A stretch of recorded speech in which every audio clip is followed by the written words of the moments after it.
The October wind swept across the open field on the southern edge of Hollow Ridge, carrying rust-red maple leaves in swirling patterns through strings of orange flags fluttering on wire lines.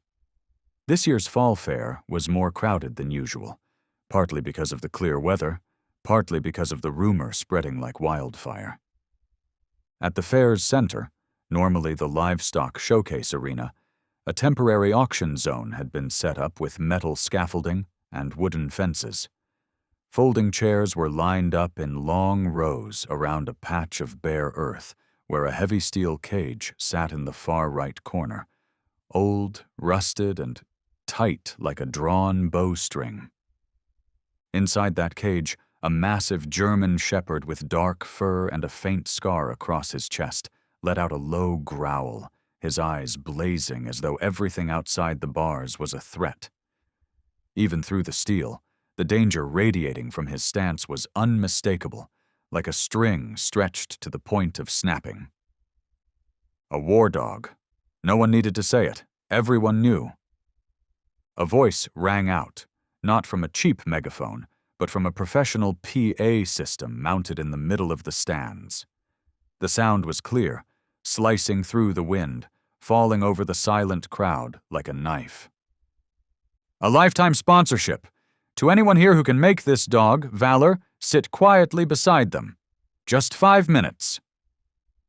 Malcolm Wexler stepped into the arena, his silver-streaked hair glinting like it had been combed with sunlight, hands in the pockets of his dark wool coat, heels tapping the dirt deliberately. He didn't smile. He didn't need to. His presence was a storm, a kind of innate power that made even the air hold its breath. Behind him stood 2 men in security uniforms, each holding a triple braided leash and long batons wrapped in rubber. Sounds crazy, doesn't it? Wexler tilted his head, his voice smooth and deep, honed for radio. But I believe one thing. Anything that can't be controlled shouldn't exist. And if any of you think you can control that animal with love, music, or compassion— He paused, turning towards the cage. Then go ahead. The door's open. All eyes turned to the cage. Valor, the name just declared, continued growling. The sound was low and sharp, more like the rattle of a braking engine than a living creature's growl. His mouth was slightly open, fangs sharp and aligned, strangely white under the dried mud on his muzzle. His lips were dark, stretched taut with every corded movement, as if every muscle fiber was clenched not by anger, but by memories compressed into bone. His jet-black coat, streaked with deep brown and dusted with dirt, was rough and bristled, not from neglect, but from the battlefields he had walked. A healed tear at his left shoulder, the skin beneath uneven, likely from shrapnel or crushed rock, a deep gash along his hind leg where fur would never grow again, and on his neck, under a weathered collar, the inscription VX21, faded yet still carved clearly into a scratched metal tag, worn down by teeth. His eyes, the most haunting part, were not simply fierce or cold. They were empty, but not from lack of thought. They were full, too full, with things no longer possible to hold more. They were the eyes of a soldier who had once stood in the smoke of war and survived, though no longer whole. No one dared step forward, not in the first minute, not in the next 10. Valor's record wasn't a secret. He had once served as a K-9 unit in the Forward Search and Rescue Response Force, especially during Tier 1 disaster operations. Codename: VX21.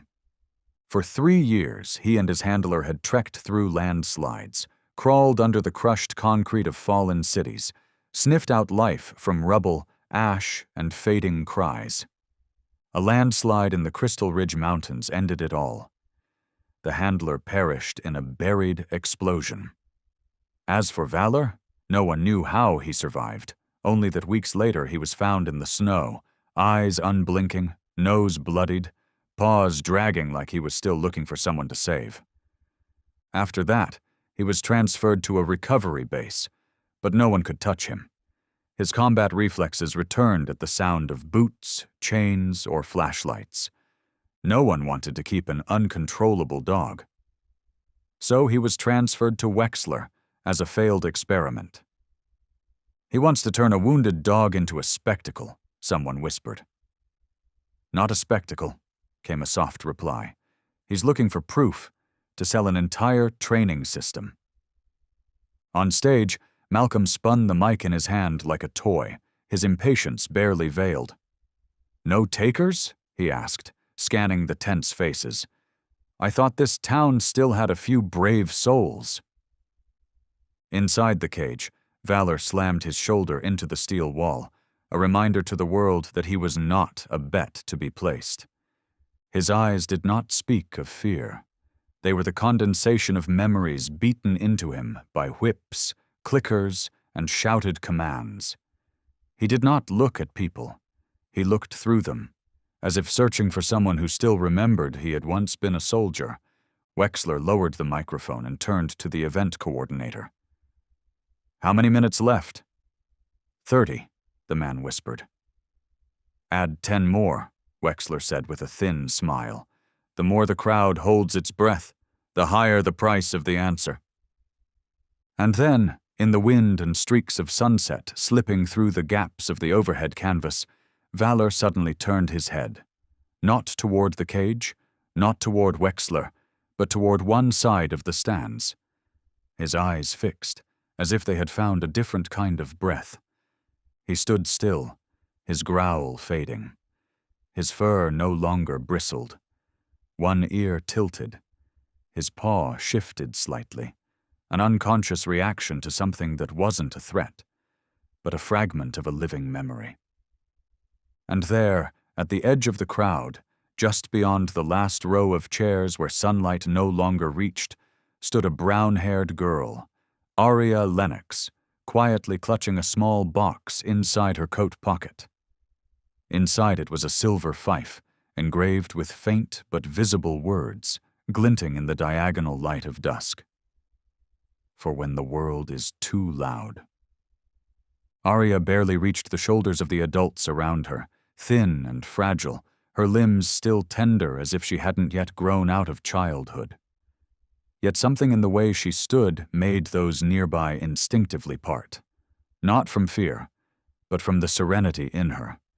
The kind of calm one doesn't learn or practice, but simply is. She stepped into the ring uninvited, unchallenged. Each of her steps pressed into the dusty ground as if the earth had chosen to hold her weight. Not trembling, not rushed, not cautious, but neither defiant. She was simply present. Malcolm Wexler frowned. "A surprise volunteer," he said into the mic, his tone slipping from its usual sarcasm. "I hope you understand what's happening here, young lady." Aria didn't answer. She didn't even look at Wexler. Her eyes remained on the cage, where the battle-scarred animal stood still, as if waiting for one single signal that might allow him to let go of the posture that had become part of his skin. She stopped 5 steps from Valor, then, quietly, slipped her hand into her pocket and pulled out the silver fife. No one could see how she held it, but everyone felt it. She wasn't holding an instrument. She was holding a memory. She placed the fife to her lips. No command, no announcement, no lifted chin. And then, she played. The sound had no words, no melody. It was like breath touching metal, resonating not in notes, but in memory. The first wave of sound didn't reach Valor. It reached the air. It softened the wind, slowed the suspended dust. It made people stop breathing. Valor raised his head. His ears flicked. Then he stopped growling. The wind ceased its whipping. Shadows stopped shifting. Everything seemed to still in one held breath. Valor did not move forward, nor did he retreat. He just stood, as if a primal instinct had awakened upon hearing a sound that the heart once knew. but the mind had long forgotten. And then, in the absolute silence of 1,000 watching eyes, Valor sat down. No one spoke. No one had the time to. No applause, no cheering. Only a silence stretched tight, as if a single deep breath might shatter it all. The dog who had terrified the entire arena was now sitting, not forced, not pulled, not tricked, just sitting, beside a sound with no tune, played from the silver fife of a skinny, brown-haired girl whose name no one even knew. Valor didn't move much. He only held his gaze, staring at that girl, as if he were looking through her small frame into a distant memory. One with a gentle voice and hands that had never jerked a leash. The music faded. Wind slipped across the canvas roof, creating a soft rustle like someone stirring in their sleep. The girl lowered her hand.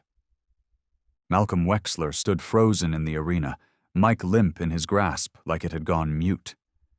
His face held no expression, but his lips were pressed shut. The half-smile now vanished. Someone in the crowd whispered, "He sat. Is that real? No command, no leash, no clicker. Just a kid?" Valor slowly stood. He didn't lunge. He didn't resume growling. He simply stood and stepped toward the edge of the cage, where the door had somehow creaked open without anyone noticing. He stopped at the threshold. None of Wexler's security team moved. No one dared lift a baton. No one dared call out. Because in that moment, no one saw a dangerous dog. They saw a soul choosing who would lead him out of the cage. Arya stepped forward. Her steps were slow, steady. She didn't look around. She didn't ask permission. Her hand still held the silver fife, but this time, she didn't play. She just carried it, like a promise already kept. She stopped in front of Valor. She didn't reach out. She simply stood close, eyes looking down at him. Valor looked back. And then, slowly, as if each step carried the weight of a personal decision, he stepped out. Out of the cage, out of 3 years in which no one dared come near, out of the labels dangerous, untrainable, useless. He walked beside her, not behind, not led. The crowd parted like a tide splitting down the center. No one spoke. No one blocked the path. Everyone stepped back, not out of fear, but because they knew this was something no one should interfere with. At the end of the fence, next to Ruth Lennox's old pickup truck, the woman stood, clutching the handles of a canvas bag filled with dry goods, her eyes wider than usual, her voice too tight to form words. Arya stopped in front of her. She didn't say much. She simply placed a gentle hand on Valor's back, as if she had done so all her life. She looked up at the woman and said, "I'm taking him home." Ruth couldn't speak for a long while. Eventually, she just nodded, very slowly, her eyes fixed on the large creature standing beside her granddaughter. And then they walked away. A girl, an old woman, and a war dog once tagged VX21, once declared beyond recovery. They walked toward the end of the dirt road, where the evening sun had dipped behind them, and the light stretched ahead like a quiet welcome from memory itself. Ruth Lennox's old gray pickup veered off the main road, trembling over the gravel path that led back to the farm. Red dust clung to the windshield like an old memory no one dared to wipe away. In the back seat, Arya sat beside Valor, or more accurately, at the furthest distance possible while still remaining within his line of sight. Not out of fear, but out of respect. Valor didn't lie down. He stood, weight resting on his hind legs, eyes unblinking. Every time the wheels dropped into a pothole, his whole body flinched. Not startled, but in combat reflex, as if he'd grown used to tremors that led nowhere, yet still couldn't help bracing himself. Once, when Ruth turned the wheel and a chain hanging from the front seat clanged against a metal hook on the door, the sharp, dry, metallic clink triggered him instantly. He didn't growl, he didn't howl, he just snapped his head around, body tense, eyes wide until the irises nearly disappeared. Arya immediately placed a hand on her thigh, not touching him, just near. "I heard it too," she whispered, soft enough that only he could feel it. Ruth glanced in the rearview mirror but said nothing. Her hands tightened slightly on the wheel. She'd seen that look before, in the eyes of soldiers returning from places no one should remain. Not fear, but a defense system etched into bone. The drive should have taken 40 minutes. That day, it took nearly an hour and a half.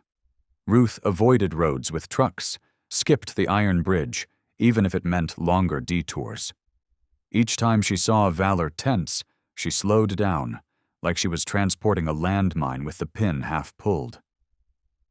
The gate to the farm opened slowly. No barking dogs, no porch lights. This place used to be alive, back when Elise was still here. Now only Ruth remained, and the wind threading through the leaves. Valor didn't move when the truck stopped. Ruth didn't try to open the door. She shut off the engine, unbuckled her belt, and sat quietly. Arya was the first to step out. She walked around to the back. She opened the rear door and let Valor choose. His eyes scanned the garden, the fence, the roofline. Every detail swept by a reflex that couldn't be shut off. Where to run, where to bite, where to stay still. Arya didn't call, she just waited. After a minute that felt as long as a season, Valor jumped down, not with noise, not with haste, but not with ease either, as if the ground still wasn't fully safe beneath him. Ruth walked ahead, unlocking the front door. The kitchen light cast a dim yellow line onto the porch. "Come in," she said, not to anyone in particular. Arya stepped up onto the porch and turned back. Valor remained at the gate. He didn't bark. He didn't move. He stared at the open door like it belonged to a world he no longer recognized. Ruth hesitated, then placed a water bowl on the porch. "Whenever you're ready," she said, her voice oddly calm. That night, Valor didn't come inside. Arya brought out an old blanket and laid it on the porch. He didn't lie down right away. He paced, sniffed every corner, ears upright, tail low. Only when Arya sat beside the blanket, saying nothing, did he curl up 3 steps away. He didn't sleep, but he didn't leave. His first meal was served in a ceramic bowl printed with cartoon bones, something Elise had bought for another dog long ago. Arya placed it down, poured water from a steel canister, and stepped back. Valor didn't approach. He glanced at it, then turned away. It wasn't until nearly dawn that the water bowl was half empty. He hadn't eaten yet. But he was breathing more slowly, and he stayed. The first morning after coming home, Arya woke before her alarm, not because she slept well, but because of the quiet footsteps pacing the porch, steady, circling from Valor. He didn't bark. He simply walked in circles, then sat against the wall, as if his anxiety could only ease when his back was pressed against something solid. No one woke him, and he didn't wait to be called. Arya poured water, grabbed a slice of bread, and quietly sat on the step.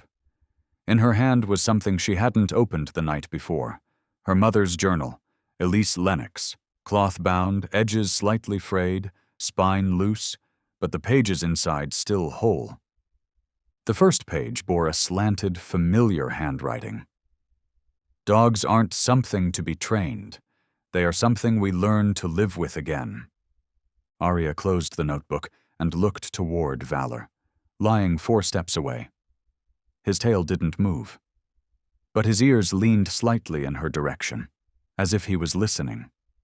Or perhaps remembering someone who had once read those same words. She didn't try to move closer. She didn't call his name, though she had known it since last night. Instead, every day afterward, she sat in the same spot, opened her mother's journal, and read aloud, not loud enough to command attention, just enough so that if someone wanted to hear, they wouldn't have to strain. On those faded pages were notes, sketches, lines hastily underlined. Not all reactions are resistance. Sometimes it's the body's only way of saying, "I'm scared."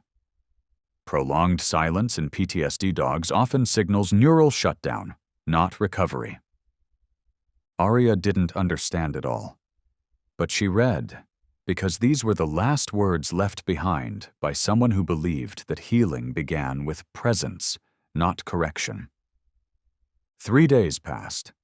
Valor had not once stepped past the threshold of the house. But Aria noticed every morning he came one step closer. On the 4th day, another pickup truck rumbled to a stop in front of the gate. Its faded green paint was dulled to a dusty sheen, and the license plate was nearly obscured with dried mud. The driver stepped out slowly, as if her knees and heels had negotiated every movement before agreeing to walk. Dr. Sylvia Harlow, the seasoned veterinarian from the Western Hills. No one remembered exactly how old she was, only that dogs who trusted no one sometimes trusted her. Ruth went out to meet her, arms relaxed but eyes watchful. "No appointment," Sylvia said with a faint smile. "But I heard the girl made a war dog stop in the middle of a town square." "The girl didn't make him stop," Ruth replied. "The dog chose to." Sylvia nodded. "Even better." She didn't step inside immediately. Instead, she opened the truck bed and retrieved 2 items, a leather-bound notebook, cracked along the spine, and a small wooden box tied with twine, thick with dust, but handled with care. "Memory is still better than medicine," she said, then sat on the porch step beside Aria. Aria gave a small nod. Sylvia didn't need an introduction. Aria had seen her name in a few of her mother's journal entries. Valor, upon seeing a stranger, didn't approach, but he didn't withdraw either. He remained at the same distance as always, as if measuring space not in meters, but in heartbeats. Sylvia opened the notebook. Inside were handwritten notes, blue ink and red pen interwoven, lines like "canine patient number 12, response to explosive sound, 3.2 seconds after stimulus. Scent detection remains, belief in scent does not. Day 18, first time he didn't look directly at me, but stayed near my feet." Not everyone would understand those notes, but anyone who had ever sat next to a trembling dog in the dark would. From the wooden box, Sylvia took out a letter, yellowed paper, handwriting shaky. She read softly, "Doctor, last night he howled in his sleep. I didn't do anything, just placed my hand on the cage. In the morning, for the first time, he licked my hand when I wasn't looking. Maybe it was thanks, or maybe it was acceptance." The letter had no signature. Sylvia folded it and fell silent. Valor didn't move, but his tail was no longer curled tightly beneath him, and his eyes, no longer wide with vigilance, had begun to soften, lids drooping slightly as she spoke. "Would you like to read something?" Sylvia asked Aria. The girl nodded. She opened her mother's journal to a page near the center. "The dog beaten by hands will fear hands. The dog beaten by words will fear voices. But the dog beaten by silence will fear everything." Sylvia pressed her lips together. Elise was just as sharp as ever. That day, for the first time, Valor truly slept, not curled up tight on the porch. He lay stretched out, legs extended, breathing deep. No dreams, no howling, no twitching. And also for the first time, Arya saw Sylvia rise, leaving the leather notebook and the letterbox on the table. She didn't say, "You can borrow them." She simply said, "Every dog needs someone to listen. And you, perhaps you're learning to hear what you don't yet understand. So keep these.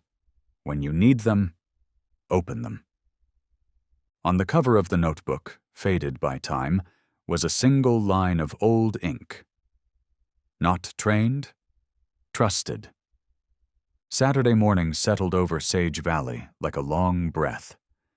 Early mist spread a faint white layer across the old wooden fence, and the sun had only just begun to slice weak rays through the eastern hilltops.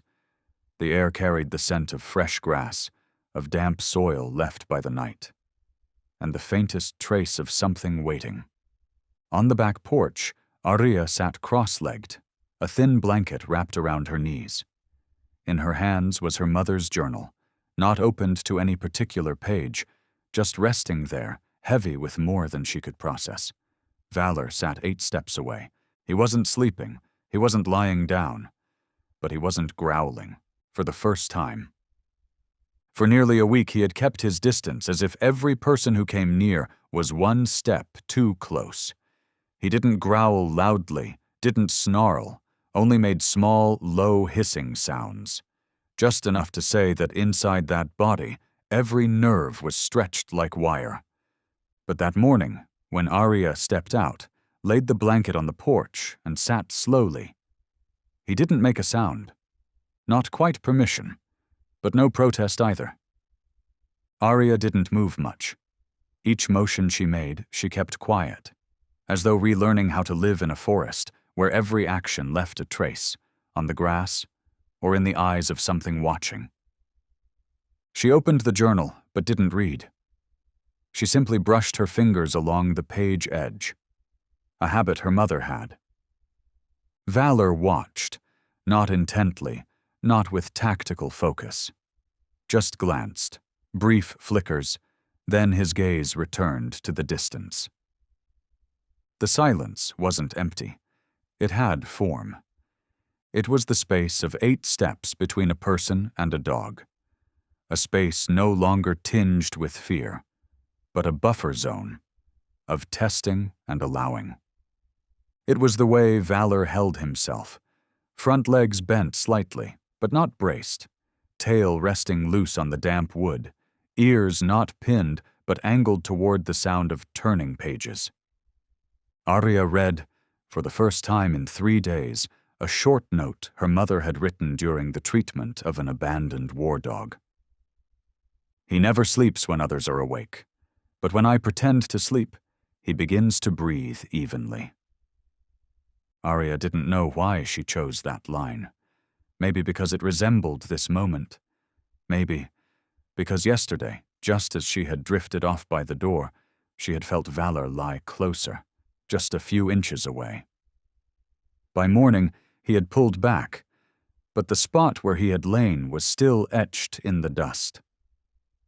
That afternoon, Ruth brought coffee to the porch. She saw the scene, a girl reading from a journal to a dog sitting at the edge of the yard, and said nothing. She set the cup down and stepped back. No one wanted to break something that was just beginning to form, even if it was more fragile than morning mist. As the sun dipped lower, Valor still hadn't moved closer. But he had changed places, from the left of the door to the right, a spot nearer to the window, where each evening the soft notes of Ruth's piano could be heard drifting from the living room. And that night, for the first time, Arya saw Valor's shadow not lying against the front door, but outside her bedroom wall, where the door remained slightly ajar. She didn't call, but she left the nightlight glowing dim, like an invitation without pressure. The silence, after 3 years, had begun to echo.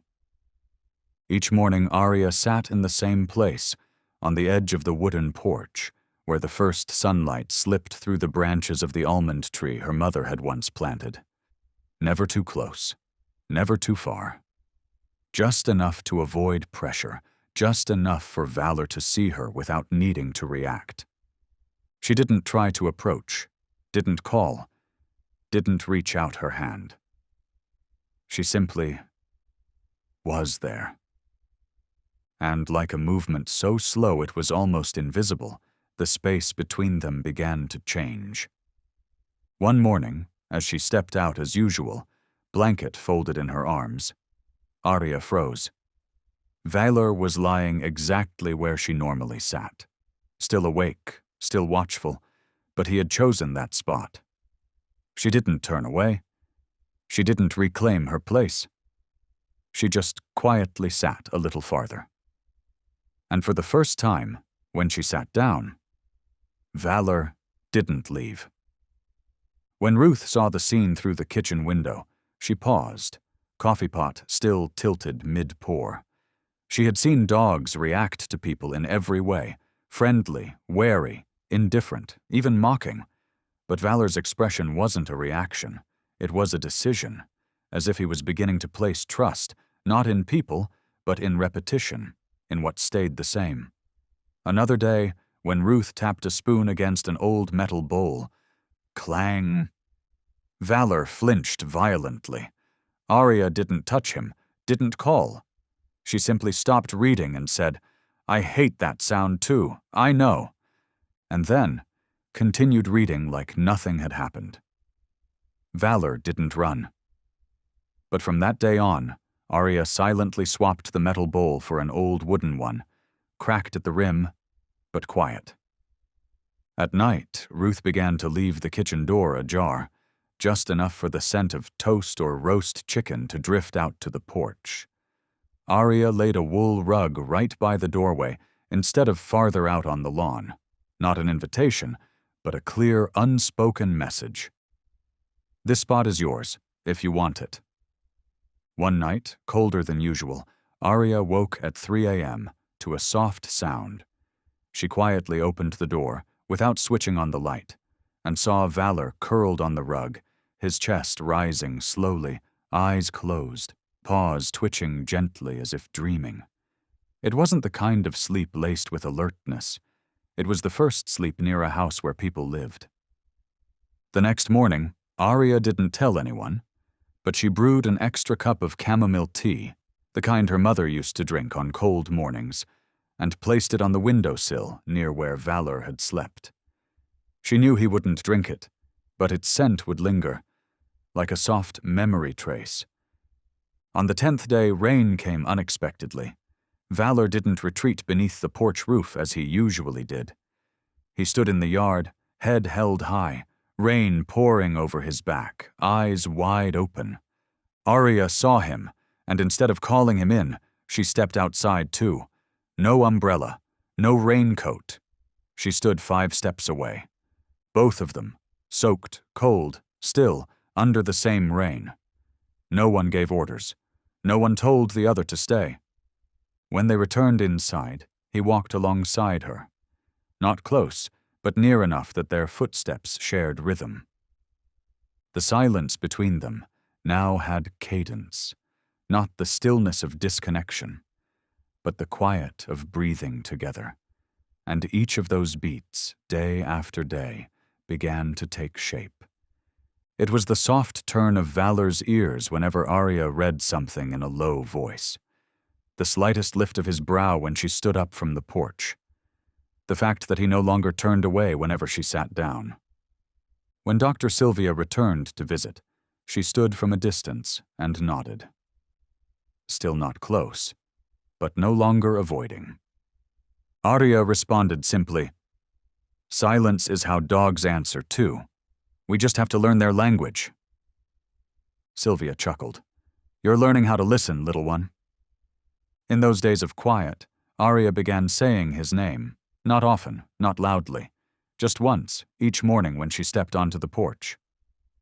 "Good morning, Valor."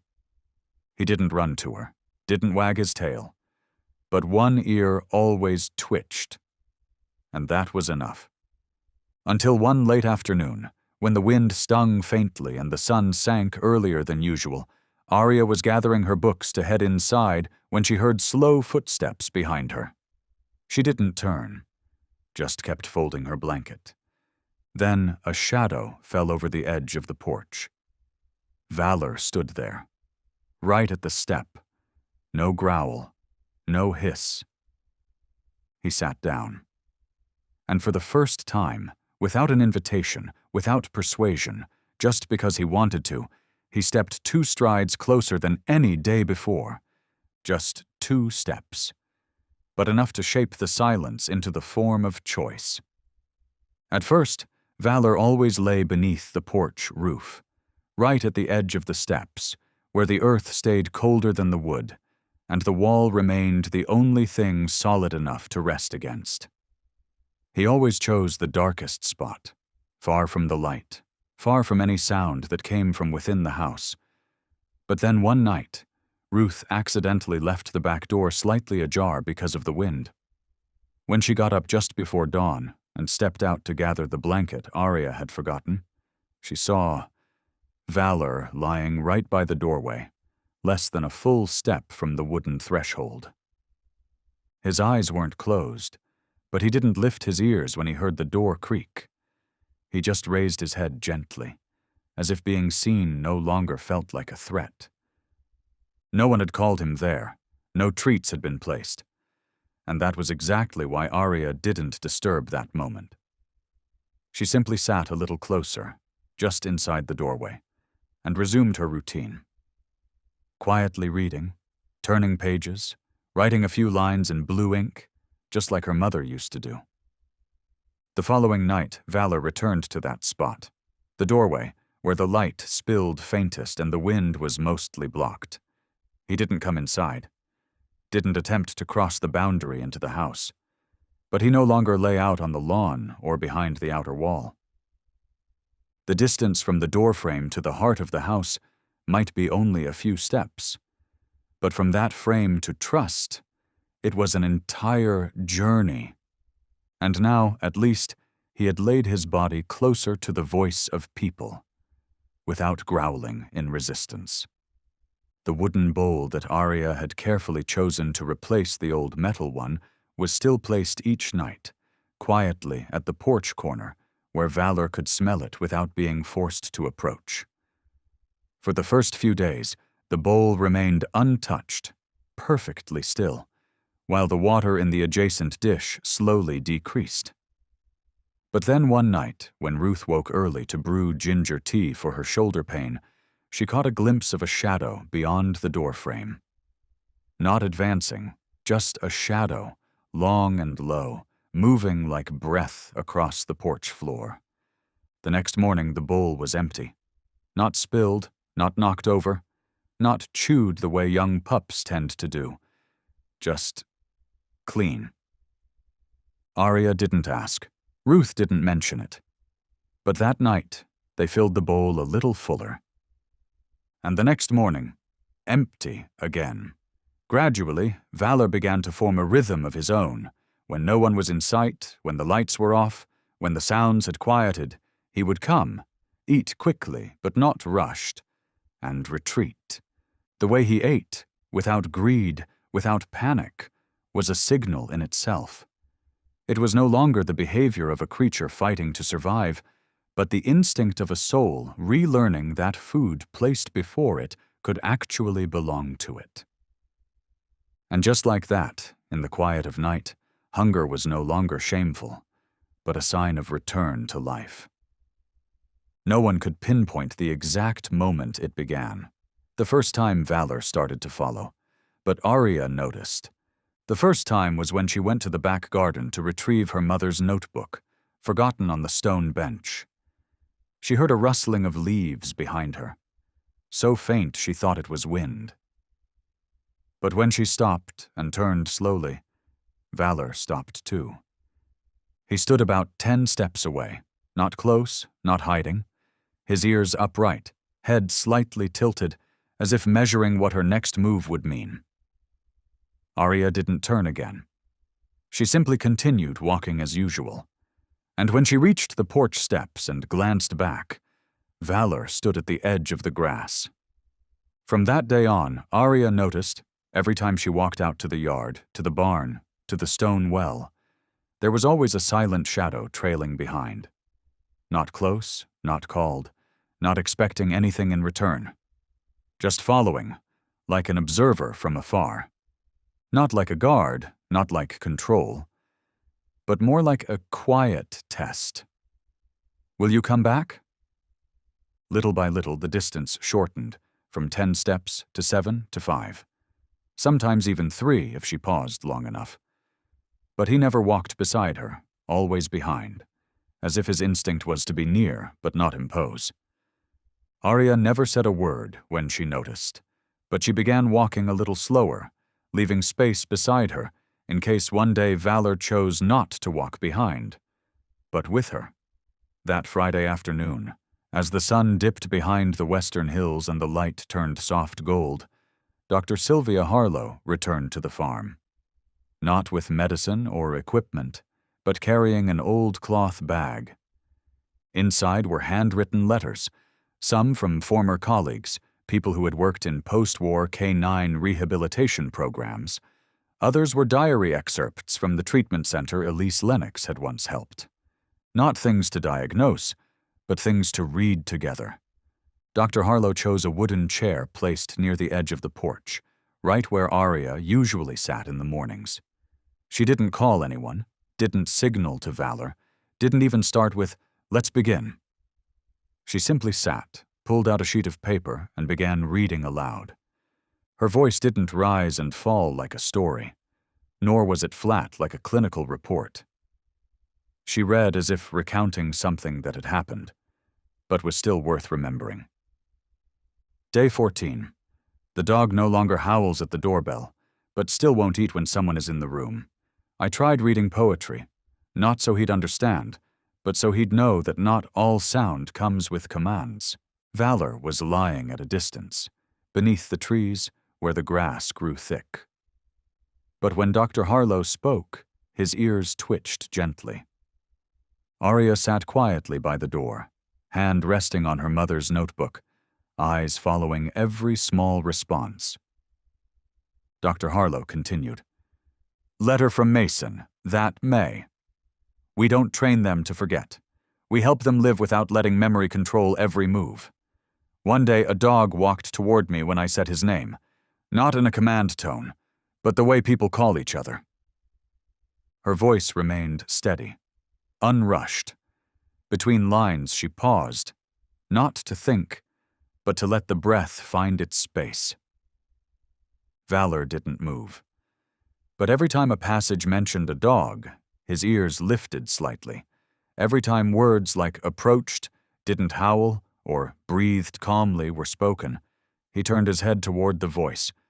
No one was speaking to him, but he was listening.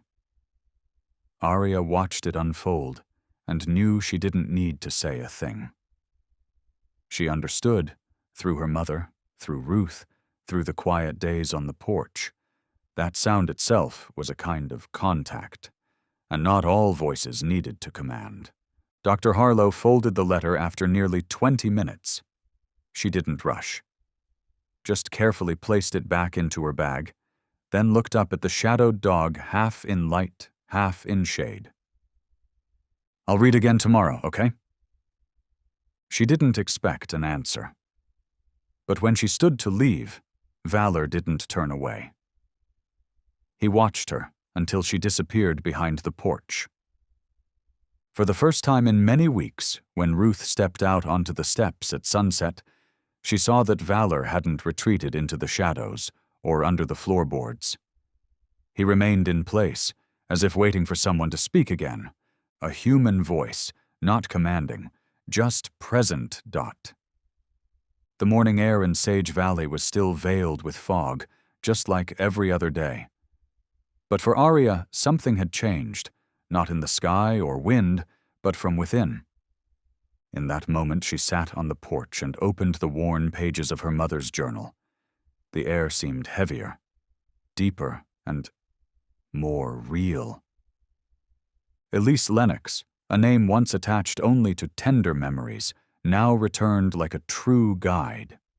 Each word she left in the journal no longer felt like a personal musing, but instructions, lived experience, and methods that had once saved the souls of four-legged beings too hurt to be named. Arya sat facing Valor. He kept his usual safe distance, not too near, not too far. He didn't walk away. He didn't approach. He just stayed. She read a short passage to herself, fingers tracing over ink that had faded through the years. When a dog doesn't respond to anyone, don't force it to. That silence isn't indifference. It's a survival mechanism, like someone locking themselves in a room no one else can open. Arya closed the journal and looked up at Valor. The way he ate, without greed, without panic, was a signal in itself. It was no longer the behavior of a creature fighting to survive, but the instinct of a soul relearning that food placed before it could actually belong to it. And just like that, in the quiet of night, hunger was no longer shameful, but a sign of return to life.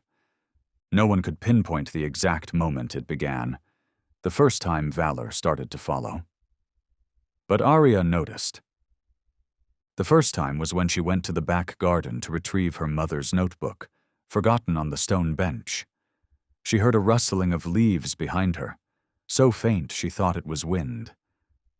But when she stopped and turned slowly, Valor stopped too. He stood about 10 steps away, not close, not hiding, his ears upright, head slightly tilted, as if measuring what her next move would mean. Arya didn't turn again. She simply continued walking as usual. And when she reached the porch steps and glanced back, Valor stood at the edge of the grass. From that day on, Arya noticed, every time she walked out to the yard, to the barn, to the stone well, there was always a silent shadow trailing behind. Not close, not called, not expecting anything in return, just following, like an observer from afar, not like a guard, not like control, but more like a quiet test. Will you come back? Little by little, the distance shortened, from 10 steps to 7 to 5, sometimes even 3 if she paused long enough. But he never walked beside her, always behind, as if his instinct was to be near but not impose. Arya never said a word when she noticed, but she began walking a little slower, leaving space beside her in case one day Valor chose not to walk behind, but with her. That Friday afternoon, as the sun dipped behind the western hills and the light turned soft gold, Dr. Sylvia Harlow returned to the farm, not with medicine or equipment, but carrying an old cloth bag.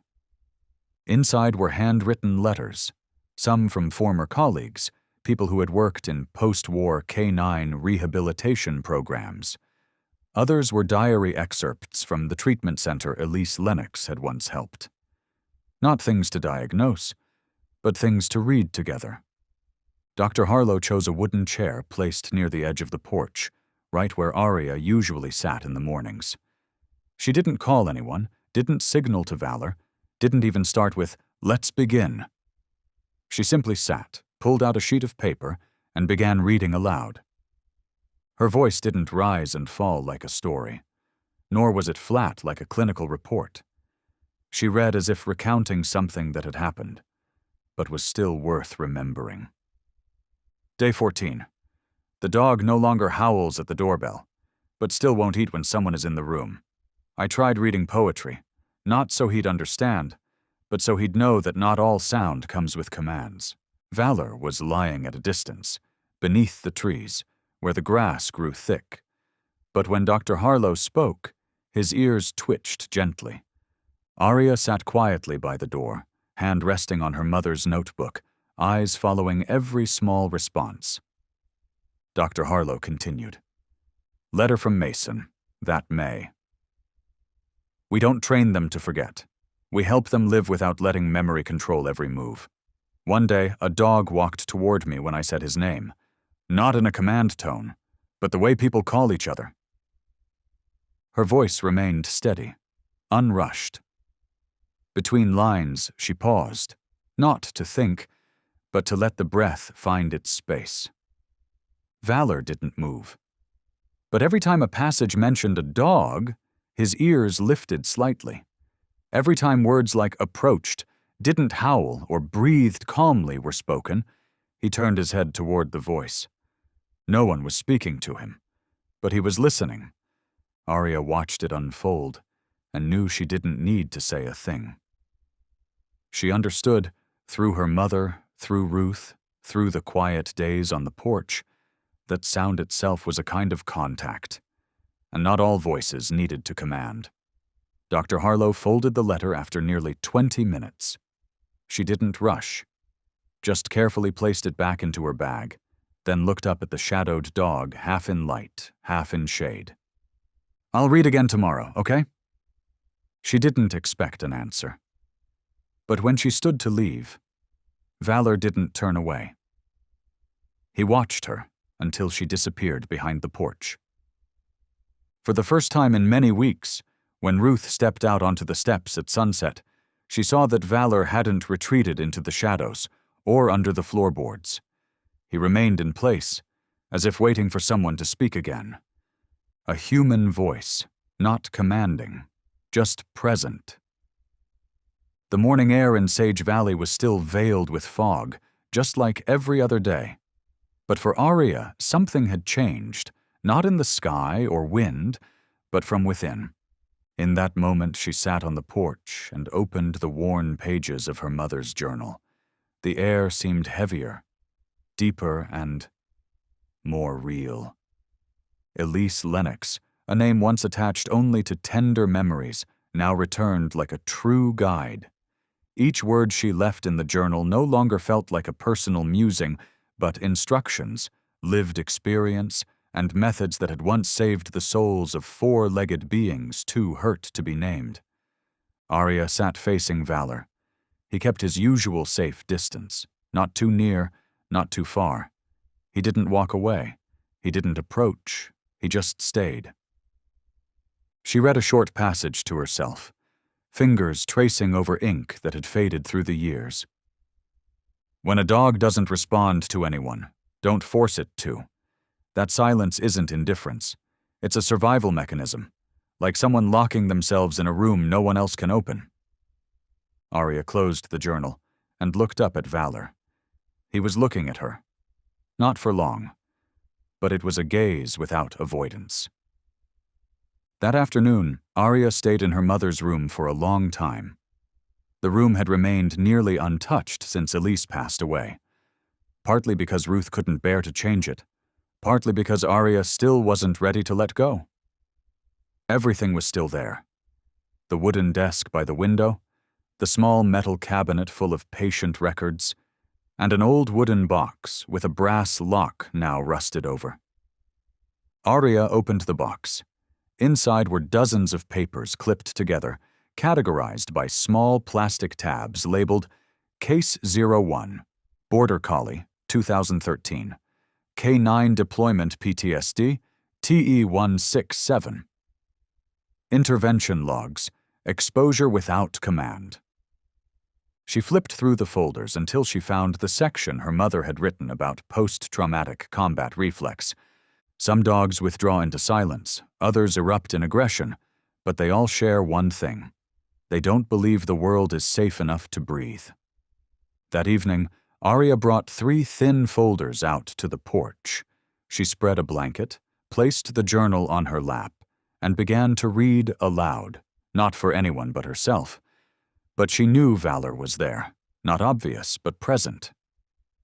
Force creates obedience, but obedience without safety is silence, not trust. She repeated the sentence twice, then closed the journal. Night wind moved through the grass, carrying something unnameable, like a sound trapped between two worlds. Arya thought of Valor, who had once been a soldier, who had once saved lives, and now he didn't respond to any command, not even his own name, not because he couldn't hear, but because he had learned that hearing could lead to pain. Ruth appeared in the back doorway, holding a cup of tea. "What are you reading, sweetheart?" she asked gently. "The reason you don't say 'sit' to a dog who's not sure if obeying will let him live?" Arya replied. Ruth frowned slightly, then nodded. That sounds exactly like Elise. 3 days later, something small changed.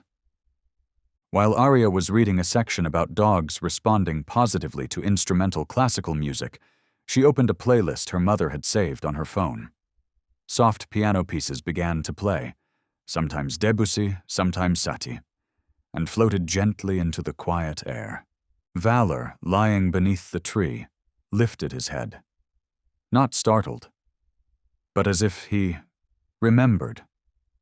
In a scattered journal entry, Elise had written, "We teach dogs to obey, but we rarely ask, is our voice safe?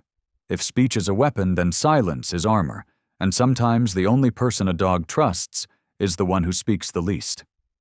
That evening, Valor stepped closer. Not much, just a single stride. But he sat down, ears tilted toward the music, eyes closing gently. No one gave a command. No one trained anything. Only a human voice, a voice reading, a melody, a steady breath. And there, between the silence and the echo, for the first time, silence no longer looked like defense. It took the shape of trust. Not grand trust, not the kind that leaps through fog toward another. Not the cinematic kind that throws doors open, lays down arms, or forgives. This trust was thinner than a strand of hair, quieter than breath in the night, but so real that anyone present would feel their heart clench, afraid to shatter something just beginning to grow. Arya still didn't say anything, didn't move closer, didn't shoo the insects buzzing near where Valor lay, didn't shift to rest her head more comfortably on the wooden step. She just remained. Every evening, at the same time, Arya stepped into the backyard. She brought nothing but a thin notebook, sometimes her mother's journal, sometimes a childhood book she used to read. No name-calling, no commands, just a quiet breath, and a small figure, cross-legged on a blanket, eyes never looking directly at the dog lying in the shadows a few meters away. It was a technique Elise Lennox called quiet presence. It required no professional training, no equipment, only one person willing to show up, consistently, without threat, without demand. Long enough that their existence became part of the background of space, like wind, like light. No need to provoke a response. Arya relearned her breathing, no shallow breath, no breath holding, just steady, gentle, and let time do the rest. 3 days passed. Valor still lay in his same spot, between 2 willow trees where the grass stayed cool even under sunlight. He didn't change his posture when she came, but he didn't leave either. He had grown used to her presence, and for a soul conditioned to fear every approaching footstep, that was a quiet miracle. On the 4th day, Arya brought a book her mother had marked in the library. The Body Keeps the Score. She read a short passage, not loudly, not directed at Valor. Just let the sound drift into the air. Trauma is not what happens to us, but what we hold inside in the absence of an empathetic witness. Valor didn't turn his head, but one ear tilted. Arya noticed, and said nothing. The next afternoon, she brought out a small cushion and placed it near the porch steps. No more sitting on the wooden floor. And for the first time, she lay down, eyes closed, one hand resting on her chest, breathing evenly, no reading, no talking, just existing with Valor, in silence. And then, when she opened her eyes, the sun had begun to warm the grass. She saw Valor was lying on his side. Not propped up, not curled with guarded limbs like usual. He had stretched out, shoulder touching the ground, belly exposed, tail slack. It was a posture that only appeared in dogs when they felt safe. That night, Arya didn't tell Ruth anything, but she wrote one quiet line in her notebook. He truly slept, not from exhaustion, but because he believed he wouldn't be woken by fear. And then came that strange night, when Arya decided to bring a blanket outside and sleep under the stars. She didn't announce it, didn't set up a tent. She simply brought a small pillow, a book, and a thick blanket. She spread it not far from where Valor usually lay, but still respecting the distance he always kept. She didn't look back at him, didn't say goodnight, didn't close the house door. She just lay there to let herself become a quiet presence. The wind brushing the porch roof became a melody without tune. Insects murmured in the distance, and Arya's breath joined the rhythm of the night, quiet even, and asking for nothing.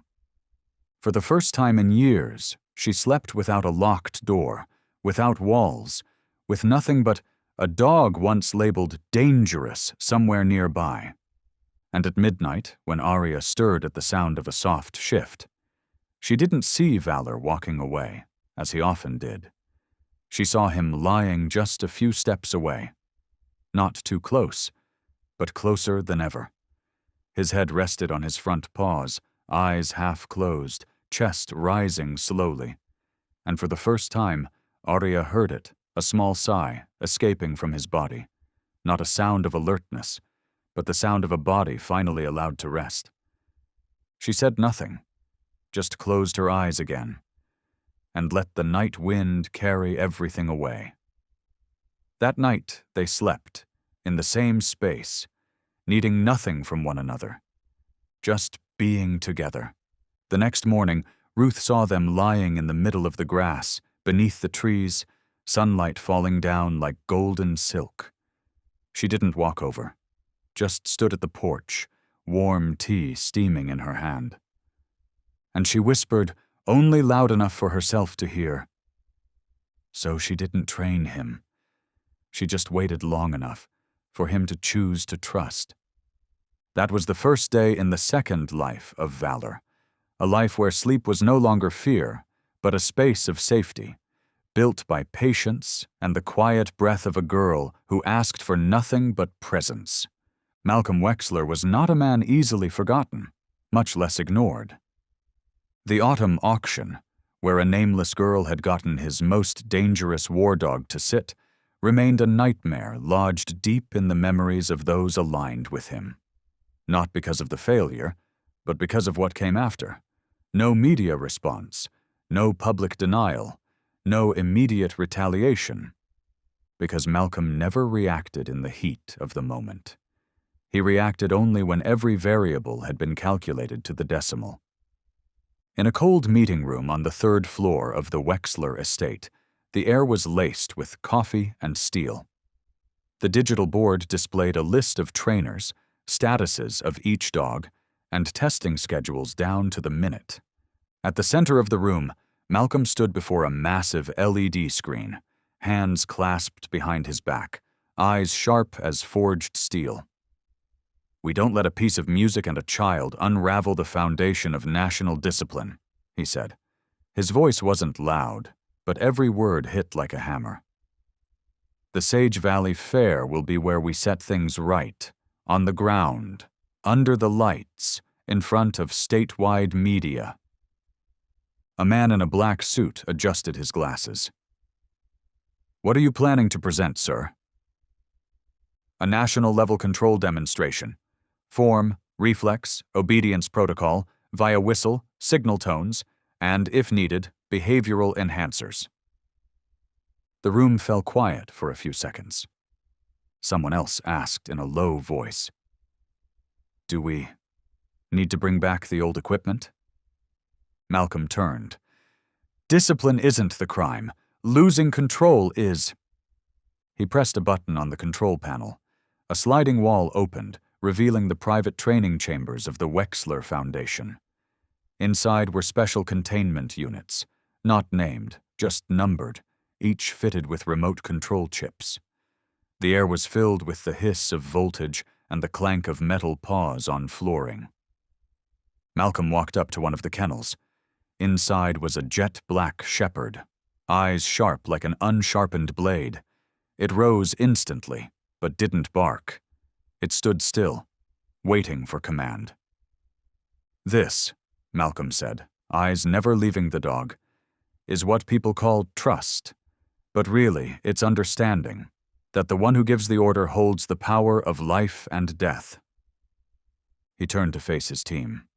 "We'll show them that at Sage Valley." The promotional flyers were released just days later. In bold type, K9 Elite Demonstration, Sage Valley Autumn Fair, sponsored by the Wexler Corporation, National Strategic Training System. Discipline isn't limitation. It's the foundation of freedom. But Malcolm didn't stop at spectacle. He sent private invitations to mayors, police chiefs, and directors of high-profile rescue centers across the state, each one with a gold-edged pass and VIP seating. He called every local news desk, purchased ad time on television, and somehow the viral clips from the previous auction began quietly disappearing from social media algorithms, not through censorship, but by saturation. In a closed press briefing, when asked about the Valor incident, the dog who disrupted the auction, Malcolm merely smiled. "Dogs are like people. Sometimes we're charmed by a sound, but in the end, only order keeps peace." Sage Valley was no longer a place too small to escape notice. It would be the stage, and Malcolm Wexler would be the man to redefine the meaning of discipline once and for all. But before the stage lights were turned on, Malcolm had already laid the groundwork, his so-called media foundation. Just days after promoting the upcoming National Obedience Showcase, new video clips began appearing across social media. No official logos, no cited sources. But anyone watching could tell. This was part of a coordinated campaign. A clip from the old auction resurfaced, but it wasn't complete.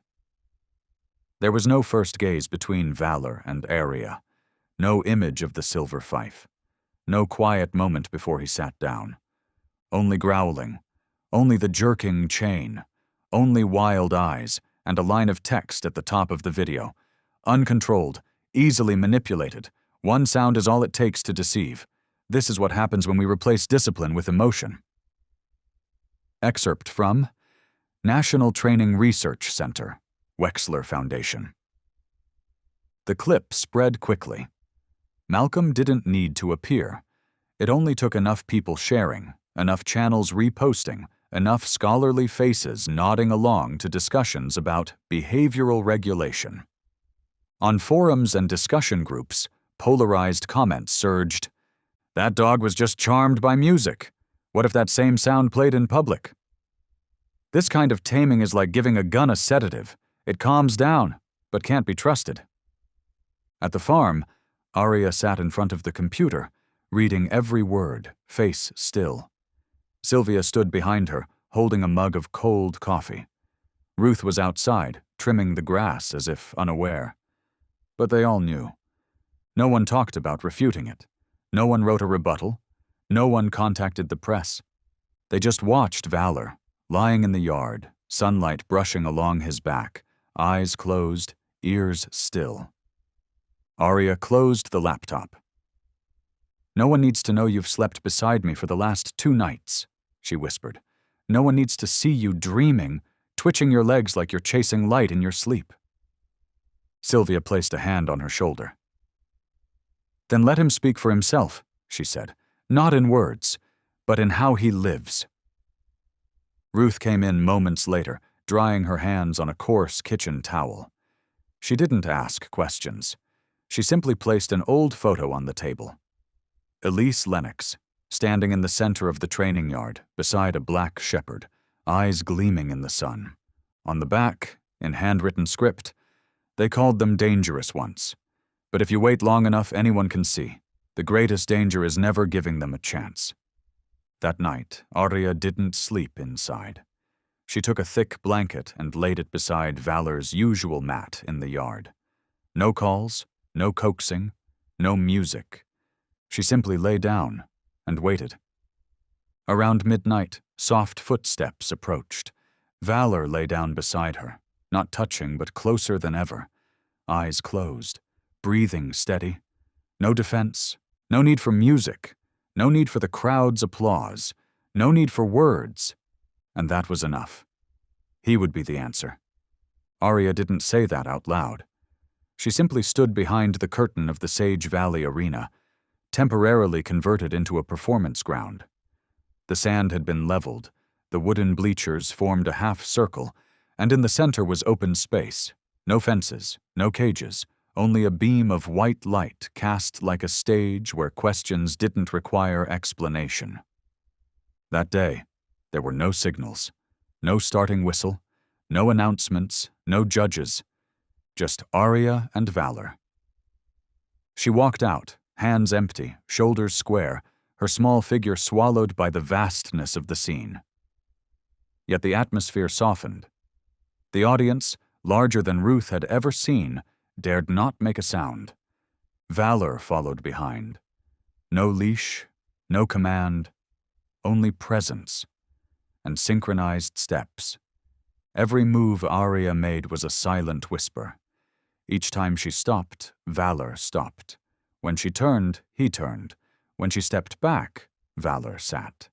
She knelt, touching the ground lightly, and Valor lay down, head resting on his paws, ears tilted as if waiting for a sound only he could hear. No one taught Valor to do this. No one taught Arya how to bring calm to a dog conditioned by fear, simply through being present. At the highest seat, Malcolm Wexler stood still. A camera across the arena panned toward him, slowly. They waited for a reaction, for some crack to show this was all staged. But nothing came. No erratic glance, no repeated gesture, no sharp whistle from a hidden handler. Only a child and a dog, walking through the eye of a storm, together, in trust. Ruth gripped Sylvia's hand tightly. Neither spoke, but they both felt it. This moment needed no words. Because if Valor, the dog once branded uncontrollable, could choose to walk beside a child without a single leash to bind him, then the very definition of discipline had to be rewritten. In that instant, the arena lights seemed to shine brighter. Not from tech, but because in the eyes of hundreds watching, something collapsed, and something else was built anew. Control no longer meant force. It meant consent. And when Arya turned back, gently extended one hand, no calling, no command, Valor stood. Stepped toward her. Not fast, not hesitant, not confused. He walked as if he had always been there, as if the only place he ever truly belonged was right beside her. In a photographer's lens, that moment was captured. Unedited, unposed. Just a child walking beside a dog who no longer needed a cage. That arena did not erupt in cheers. It echoed with silence, a silence so deep it made people listen, to the rhythm of trust in every step, to the nameless sound of a creature once lost, finally finding his way home. No one in the stands spoke. The stadium lights spilled across the fine sand, making the arena floor look like a still lake. Arya remained at the center, small frame, narrow shoulders, hair tousled gently by the breeze. Valor stood to her right, head slightly tilted, not tense, but not distracted either.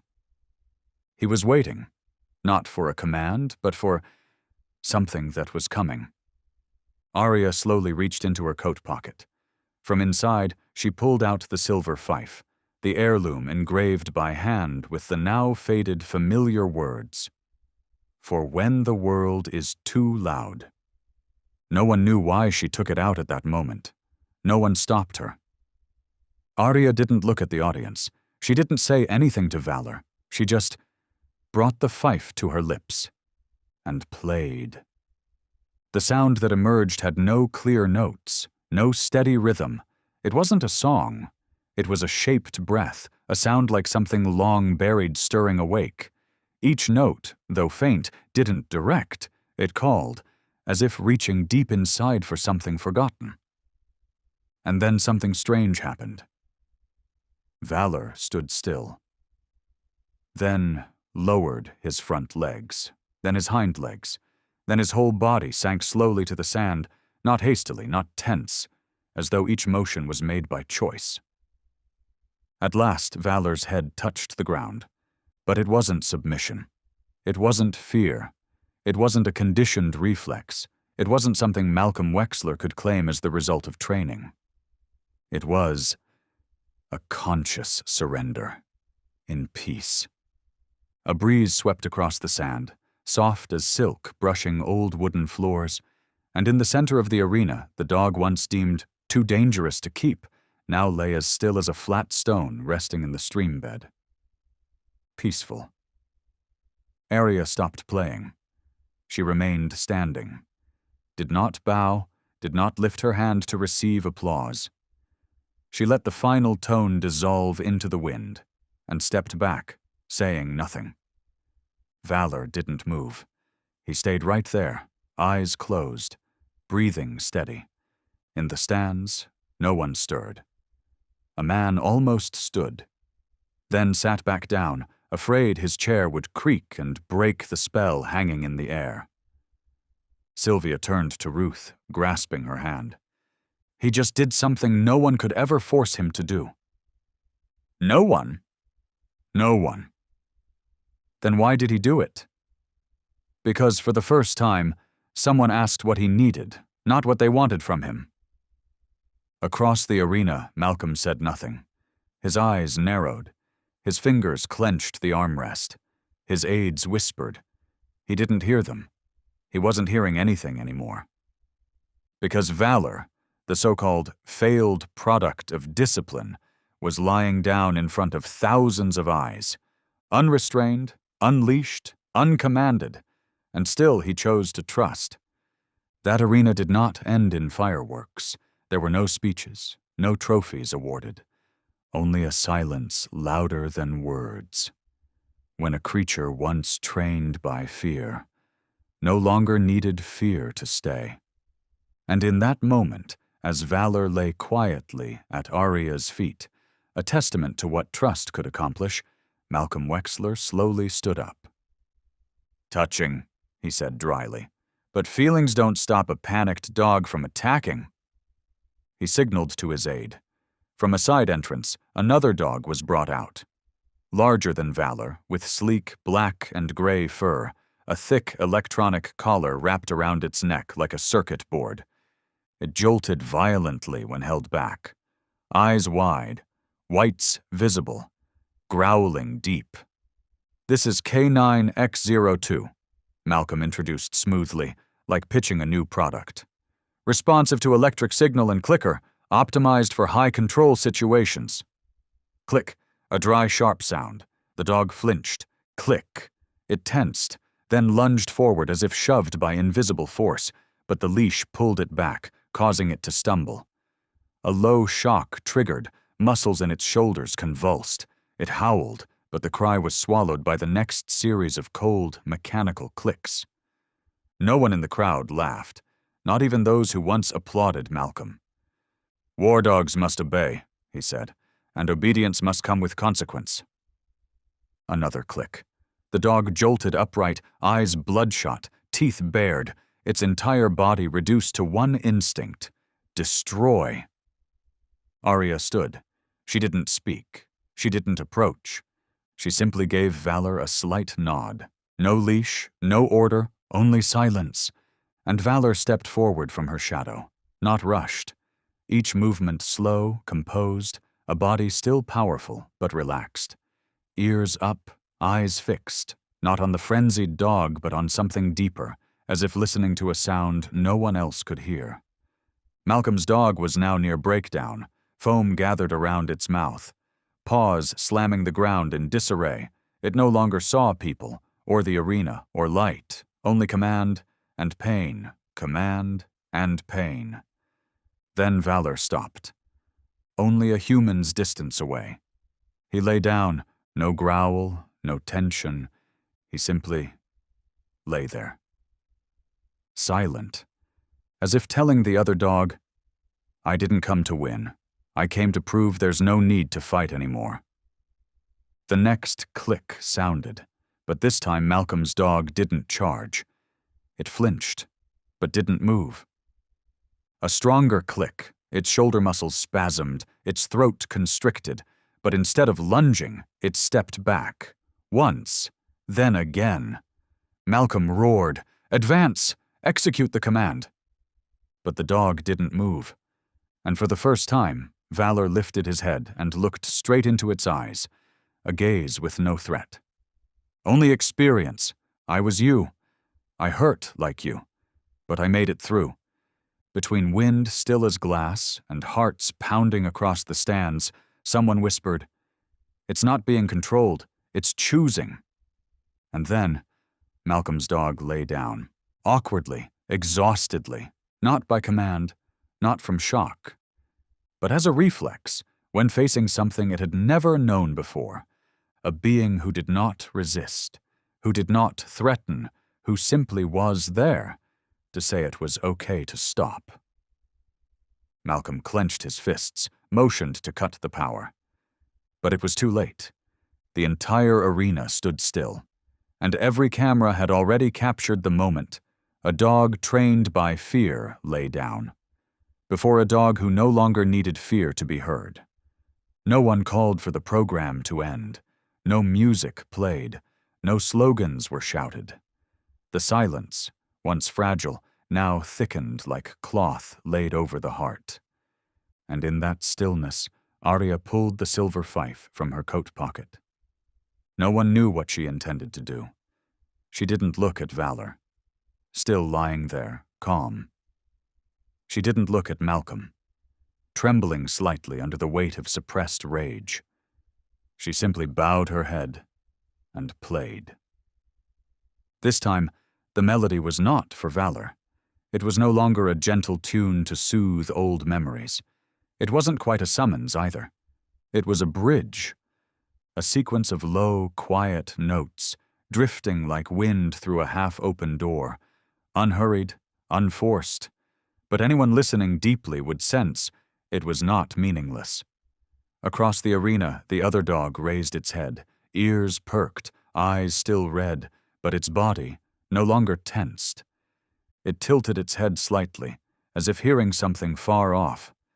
A voice from before the first day the shock collar was ever fastened. Something that bore no command, no control. Only this, "I'm here. You can stop being afraid." Arya did not interrupt the melody. She shifted her breath, gently accenting the next phrase, a sound almost like a hand stroking through fur. The dog lifted one paw, then placed it down again. Then, almost unconsciously, crept forward one step. Just one. But enough to make the entire crowd hold their breath. Malcolm froze. "Cut the signal," he muttered. "Now." But the assistant beside him had already lowered his hand, eyes locked on the arena floor. The melody continued, not louder but warmer. And then the dog stepped again. Not fast, not hesitant, but also without stopping. It moved forward until the distance between them was just a few meters. Then it sat, legs trembling, eyes wide, but it didn't flee. Arya stopped playing. She didn't say a word. She simply sat down in front of it. No call, no signal, no open palm. She just sat, as if she had always been there, long before the show began. And then Malcolm's dog took another step. Head low, tail not tucked, not wagging, just dragging gently from instinct, until it pressed its head against Arya's knee. She didn't pet him, didn't praise. She simply closed her eyes and exhaled softly. Across the arena, Valor remained still, not interfering, not staring, but his ears tilted toward Arya as if to confirm, "You did right." In the back row, Dr. Sylvia Harlow wiped her glasses and stood. She said nothing, but her eyes glowed as if what Elise Lennox had once believed had now been passed on. No one in Sage Valley moved from their seats, not because they were told, but because they all sensed they were witnessing something sacred. Not a miracle, but the return of a primal instinct, the longing to be heard. Malcolm said nothing. He turned away, quietly. And in the last rays of evening, the silver fife still shimmered, like a wand that needed no magic, but had just opened a door for creatures who once thought they'd been locked out forever. The night after the fair, the entire town of Sage Valley felt like someone had unplugged the world's volume. It wasn't the silence of anger. It was the silence that follows witnessing something you don't yet have words for. The demonstration had ended without narration. No winner was announced, no trophy handed out. Just one lasting image burned into the eyes of thousands. A dog once conditioned through electricity, and pain lay beside a dog once deemed beyond recovery. And between those two souls was Aria, a small girl with an unpainted face, holding a silver fife, playing uncertain melodies.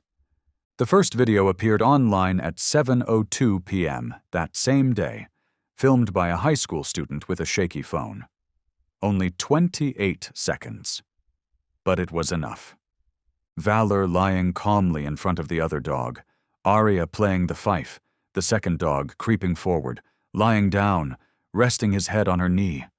No filters, no effects, no soundtrack, just a truth that needed no editing. In 12 hours, the video surpassed 2.5 million views. Hashtags like "Tort the Dog That Listened" and "Echo of Trust" spread across Twitter, TikTok, and Facebook groups for canine behavior.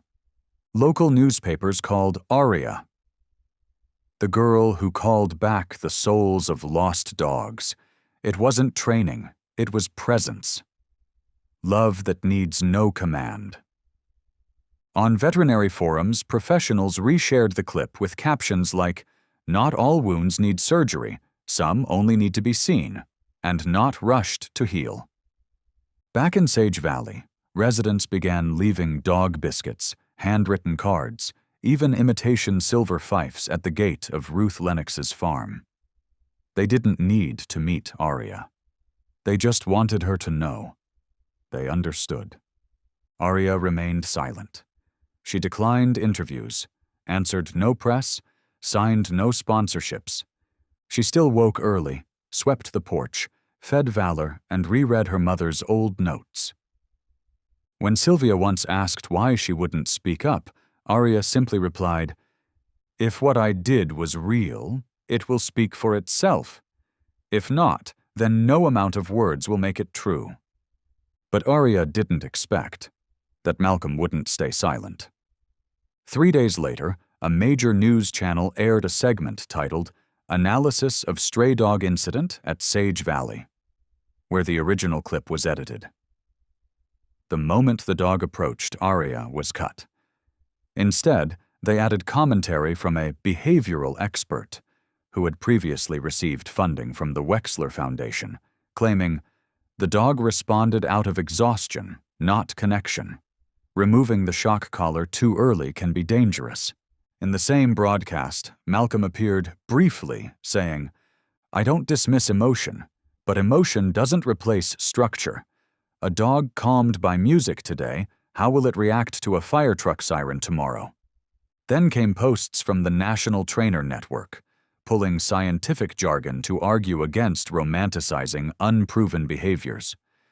Some even mocked. "A fife changes behavior? Sorry, we train with data, not fairy tales." And Malcolm was behind it all, not by name, not in person, but those who'd once received his funding, the equipment-backed networks, the privately linked veterinary groups, all moved in unison to create static. At the farm, Aria stayed quiet, but Ruth did not. One morning, Ruth placed the newspaper on the table, her hand trembling as she pointed to the front page. a photo of Malcolm standing beside the second K9, his hand resting on its head as though he were its savior. Sylvia quietly sipped her tea, her voice low. He's reclaiming that dog, not with a leash, but with words. Arya didn't respond. She stepped outside. Valor was lying in the sun, eyes closed. The other dog, now named Bramble, lay closer than the day before. She simply sat down, and for the first time, she opened her mother's journal and read aloud, not for the dogs, but for herself. If a dog turns its head at the sound of your voice, not because it's afraid, but because it trusts you won't hurt it, then you've succeeded. Elise Lennox. Arya inhaled deeply, and for the first time, she looked directly into the lens of a reporter's camera hiding behind the wooden fence. She said nothing, only nodded, then turned and went inside, closing the door. The next morning, the sun couldn't pierce the veil of thin clouds. The grass remained damp with night mist, and Valor slept in that silence, eyes closed, ear drooping, so deep in sleep the sound of the door opening didn't stir him. On the porch, Arya sat cross-legged, her mother's journal open beside her. Ink had blurred where moisture soaked the pages, but the handwriting still stood clear, as if it had just been written. Therapy isn't fixing. It's helping what once fell out of this world. Return and stay. Sylvia stepped out, 2 mugs of hot tea in hand. She passed one to Arya and sat on the low wooden step. "How many people do you think actually believe us?" Arya asked, still staring at the journal. "Not enough," Sylvia replied, "but enough to begin." Arya stayed quiet. Sylvia set her mug down on the floorboards. She pulled from her coat pocket a bundle of old papers, edges curled. They were handwritten drafts Elise had once kept, never meant to be published, only to hold for herself. A disordered system of notes about emotion, reflex, breathing, space, rhythm, and the kind of silence that couldn't be translated into words. "We can say 1,000 things," Sylvia said, eyes fixed on the fields where Bramble was wandering. "But what they need isn't spoken answers. It's a place to see those answers happen, little by little." Arya turned to her. "What do you mean?"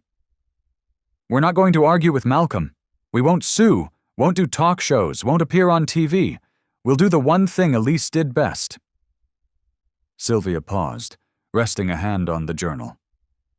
"We'll build a place where dogs learn how to trust again, and people learn how to listen." The idea began as a small conversation on the porch.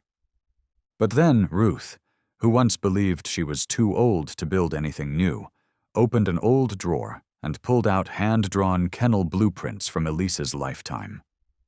She wanted to turn this place into a rest station for post-rescue animals, Ruth said, her voice quieting. But it got shelved. No funding, no support. They said she was dreaming. Sylvia grabbed the drawings, spreading them on the table. Her eyes lit up, as if she'd found a spark under old ash. "Now we have the land. We have 2 dogs proving the method, and we have a girl named Lennox." There was no groundbreaking ceremony, no big signs. Only a small wooden plaque Arya carved by hand, Hollow Ridge Recovery Field. In memory of Elise Lennox, the first to sit still long enough to listen. The old storage barn was renovated into a lodging space. The retired horse stable became an open therapy zone. No cages, no locks.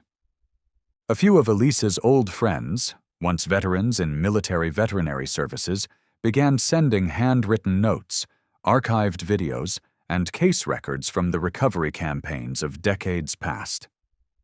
Bramble became the first official patient. He began to seek human presence, especially Ruth's. One cold morning, when she had a coughing fit, he walked over and quietly sat beside her. Not barking, just letting his warmth reach her wool-wrapped elbow. Arya didn't become a teacher. She didn't give speeches. She just wrote in her journal, cut grass, played the fife each evening, and waited for those pairs of eyes that seemed to ask, "Here, am I allowed to be wrong?" The story of Hollow Ridge spread in ways no one expected. A vet from another state wrote a post. Not telling you about the place, just saying I saw a shock-collared dog sleeping peacefully among strangers. A veteran recovering from PTSD came after watching the YouTube clip, bringing with him a dog that couldn't stop trembling at thunder. A mother of a child with autism asked to visit, not to touch Valor, but just to let her daughter sit near him. They didn't come for treatment. They came to know that somewhere in the world there was a place where perfection wasn't a requirement for acceptance. Malcolm kept pushing back, edited clips, twisted flyers, paid experts to write essays debunking emotional pseudoscience. But there was one thing he couldn't measure. True healing doesn't attract attention at first. It moves quietly until one day it exists in the background of conversations between two people who once didn't believe in anything. One late afternoon, as Aria was cleaning the straw barn, Sylvia handed her a newspaper. Nothing big, no bold headlines. The front page showed Valor sleeping beside Bramble. Beneath it, one simple line. Maybe we were wrong. Maybe what a dog needs is someone to sit long enough so it doesn't have to be afraid anymore. Aria folded the paper. Didn't smile. But she walked out to the yard, dragged a low wooden chair beside the oak tree where Valor lay, and sat down. Not for anything, not to start something new, just to be there. The breeze was soft. The scent of grass and damp wood lingered in the air. The ground still held a trace of morning dew. Valor didn't lift his head, but one ear tilted faintly toward Aria, a movement so small, yet enough to let her know he was aware, and that he no longer felt alone. A week later, a carved wooden sign was hung on the front gate. Lennox Kinship Sanctuary. No locks, no cages. No one must be perfect to be allowed to stay. The letters were hand-carved, uneven, but those who looked closely could see the etched marks of a small knife, like the quiet strokes of someone who didn't need to shout in order to be believed. The land behind the farmhouse was extended. The old pasture was flattened and planted with daisies and lavender. A row of willows grew into an arch around the corner of the yard, where the dogs often chose to rest. There were no kennels, no metal sounds, no leashes hanging. Each dog that arrived was given a name tied loosely around its neck on a soft fabric band. No ID numbers, no commands, just a name, a way to say, "Here, you are not a function. You are a presence." Sylvia brought her old behavior maps. She spread them across the wooden table in the barn and invited each volunteer to gather, not to teach, but to ask. This dog flinches at the smell of wool. Another stays calm during sirens. The question isn't why, it's how do we stay beside them in a way that won't make them leave again? The veterinary school sent 3 students. No clipboards, just time. A young man was given one assignment: do nothing for 3 days. Just sit in the yard near a dog named Micah, who had once been beaten with a stick by her former owner. Day 1. Micah didn't look. Day 2, she glanced. Day 3, she lay down 1 meter away and didn't leave, and that was logged in the journal. Day 3, a soft acknowledgement. Bramble, Valor, and 3 new dogs became the first group of the recovery corridor. There was no fixed schedule, no official therapy sessions, only space, wide enough to run, quiet enough to sleep, and enough humans willing to sit still when the dogs didn't want to be touched. Aria posted a small handwritten sign at the entrance to the equipment room. If you wish to teach something, make sure first you've listened to what that being is carrying. The first night, a new dog arrived. A female shepherd, temporarily named Ivy, Wouldn't eat, wouldn't sleep, wouldn't lie down. She just paced in circles along the perimeter wall, as if searching for a surface to press her back against. Arya didn't approach. She laid a blanket beneath the tree, 4 meters away, and lay down. Her eyes never left Ivy, but she didn't call, didn't invite. 30 minutes? An hour? 2 hours. Ivy didn't come closer, but she didn't leave either. Arya eventually drifted to sleep, and when she woke at dawn, she saw Ivy lying just 2 steps away, eyes open, guarded, but not gone. In Elise's journal, there was a line Arya had underlined 3 times. Healing begins the moment an animal no longer sees your presence as a threat, but as part of its space.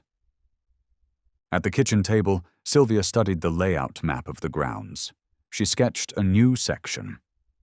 The quiet zone. No one may enter unless invited. Arya nodded. A place for the days when they don't want people. Ruth added, and for people too. One day, an old soldier from another town arrived. He hadn't called, hadn't signed up. He simply stood at the gate for an hour with a small, trembling dog in his arms. Sylvia came out. She didn't ask much. This little one lost her voice after a fireworks show outside the house, he said softly. The vet says she's fine, but she doesn't speak anymore. Sylvia smiled gently. Here, it's okay not to speak. On the 3rd day, the little dog, now named Lilo, let out a faint whimper while Arya was reading a book several steps away. No one celebrated. No one called it progress. But Ruth noted it in her log. Day 3, Lilo made her first sound since arrival. Not to communicate, perhaps just to confirm she still exists. And then, one afternoon, Sylvia said, Arya, this is no longer a shelter. This is a sanctuary. Not because we teach anything sacred, but because here, even the smallest pain is recorded. Arya looked out to the yard. Valor lay in the grass, the golden light of sunset falling across his back. Nearby, Bramble stood watch, out of habit. Ivy rested farther away, but her head was turned toward them, a place without cages, without crates, without leashes, only names, breath, and someone listening. The rattle of truck tires echoed lightly on the gravel drive near the gate. Sylvia stepped out first.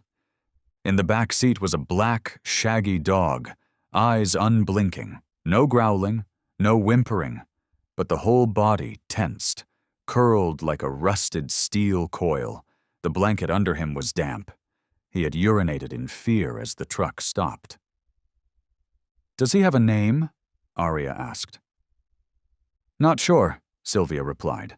The record says Specimen A-27, found during a raid on an illegal training camp. Arya didn't speak. She just opened the gate slowly, didn't step forward, didn't welcome. Sylvia unlatched the kennel door. It opened. Silence filled the space. The dog, later named Reef, didn't move. He only looked down. 35 minutes later, he took his first step out of the truck. No one approached. No one called him. Reef was followed only by gazes, from afar. Arya sat on the porch. Sylvia walked around the back of the house. Ruth set a bowl of water 5 meters away. Valor did nothing. Until the second afternoon. The sun angled low through the oak trees. The wind stirred the drying laundry. Arya was reading from Elise's notebook, a passage on resistance in silence. Her eyes stayed on the page, but her heartbeat quickened when she noticed Valor stood, not toward a person, but toward Reef. Slowly, without intention. He crossed the yard, passed by Ivy, who was sleeping, and stopped at the edge of the grass, a few meters from Reef. Then he lay down, No looking, no sniffing, no reaction, just lying there. Reef glanced over, just for a moment. But his eyes didn't flinch. He didn't turn away. And that was the first signal. On the third day, Valor returned to the same spot. He lay down at the exact distance as the day before. No closer, no farther. Reef didn't move either. But this time, his head pointed directly toward Valor. On the morning of the fifth day, Ruth was the first to see it. Reef was lying down, but not alone. Valor lay closer, just 2 steps away. They didn't touch, but their breaths were in sync. Sylvia noted in the journal, "Approach doesn't come through sound, not through scent, but through rhythm. When one being begins to align its rhythm with another, even without trust, it means they're testing the bridge of a connection once torn apart." On the 6th day, Reef approached the water bowl Ruth had set out. Just a few steps away. He didn't drink. He just stood. Valor stood too. No signals, no approach. Just standing, from another angle, as if blocking the wind. Reef lowered his head and drank. That afternoon, Sylvia sighed in the kitchen. "We thought we saved Valor. But maybe he's the one who's been saving every creature that came after him." Arya nodded. "He never teaches, he just stays long enough." On the 7th day, Reef was officially named. Not in a ceremony, no collar, just a quiet afternoon when Arya wrote in her journal, "Reef, not for the sea, but for the bed of rock beneath the waves, where the current still crashes but it endures. That's who he is." And the next morning, for the first time, Reef approached a human. Not Arya, but Ruth, sitting in the yard clipping leaves, wheezing from a cold. Reef walked up, gently sniffed the hem of her coat. Didn't lick, didn't sit, didn't ask for a leash. Just stood there, as if to know. He had stepped beyond his first boundary. On the wooden board at the entrance to the recovery zone, Sylvia wrote a new line in white chalk. "Not everyone comes here to be taught. Sometimes, we're here just to relearn how to exist beside a being relearning itself." Arya read that line each time she passed, not to remind herself, but to keep the rhythm. Since the sanctuary began, everyone had found their role. Sylvia was the observer of behavior. Ruth tended the garden and the stories. Volunteers cared for the grounds, the kitchen, and kept records. Valor opened doors. Bramble stood guard. Reef was the one relearning his first breath, and Arya was the keeper of rhythm, not of time, but of presence, of breath, of being, of the space between life and listening. She began every morning by pulling the wooden chair beneath the old oak, not to observe, not to train, just to sit, with her mother's journal in hand, and sometimes the silver fife tucked deep in her coat pocket. Valor often arrived first. No call needed. Bramble followed silently. Reef still sat at an angle, but no longer with the alert stare of the early days. The new dogs, frightened, withdrawn, often not even knowing their own names, slowly found a place in that space. Not because they were brought into a new routine, but because they were allowed to keep their old fragments and weren't required to be whole in order to be loved. A small dog named Finch had been found in an abandoned grain shed. For 3 weeks, he didn't step out from under a bush. But one morning, when Arya set her book down, Finch crawled out, not because he was called, but because the silence had lasted long enough to no longer feel like a threat. They began to show up, one by one, in their own ways, not uniformly, not at the same pace, not like lessons. Each afternoon, Sylvia still logged behavioral notes, but she also began a new section, non-verbal responses, where she described the kinds of changes charts couldn't capture. Day 143. Coyote lay 1.3 meters from the group, didn't react to the fife, but for the first time, closed his eyes while Valor remained nearby. It wasn't sleep. It was a kind of consent. I don't need to hide right now. At Lennox Kinship Sanctuary, the sounds that echoed daily weren't commands, clickers, or whistles. They were the rustling of leaves, dripping water, the soft scratch of claws on earth, and, now and then, the deep sigh of a dog who once didn't believe it had the right to breathe in peace. Arya kept her rhythm steady.